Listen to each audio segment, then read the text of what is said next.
We're on Yevamot, Parak Tedvav, Mishnah Hey, 5th Mishnah, 15th chapter of Yevamot. Continuing to talk about when people come from Medina Tayam, from overseas, and bear witness that a man is dead. Says the Mishnah, Achad omeret meit, v'achad omeret lo meit. Let's say he had two wives, and they both come. Shtei tzarot habot Medina Tayam. They come back from overseas.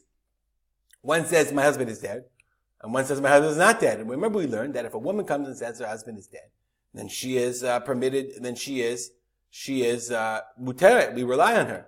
Zo she'omeret meit tinaseh v'titok tubata. V'zo she'omeret lo meit lo tinaseh v'lo titok tubata. Okay, so the one who said, the woman who said that he's dead, she is reliable and she can remarry and she gets a ketubah. And the one said he's not dead, she cannot remarry and she cannot take a ketubah. And the Gemara says even if she came later and said, no, I've been trying to mess up my tzara, sorry, he really is dead, she still can change her mind. Achad omeret meit, v'achad omeret neherag. If one says he died, I don't know, he had a heart attack, and the other one says neherag, he fell off a boat. So they disagree about the circumstances, but they agree that he's dead.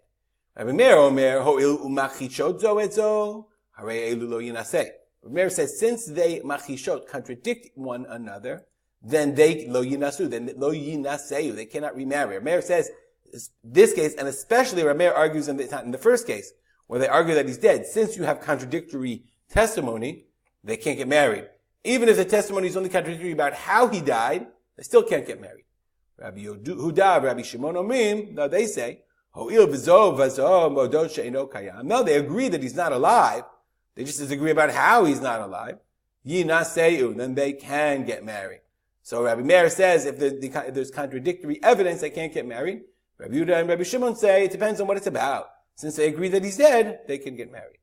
Let's say before the testimony is acceptable, because remember we learned in the last Mishnah, okay, once they said once you have a din, okay, 1 second, we said Baba Amar Nisait, okay, Edomer Meit V'Nisait. Once she marries, if another witness comes and says Lo Meit, then we don't take her out of that situation. So in our Mishnah, we have a different case. Edomer Meit V'Edomer Lo Meit, before they give up psak din. Isha Omeret Meit V'Isha Omeret Lo Meit. If one woman says Meit and one woman says Lo Meit, Harezo Lo Tinaseh. This is like Rabbi Meir, who says she cannot remarry. Lo tinaseh.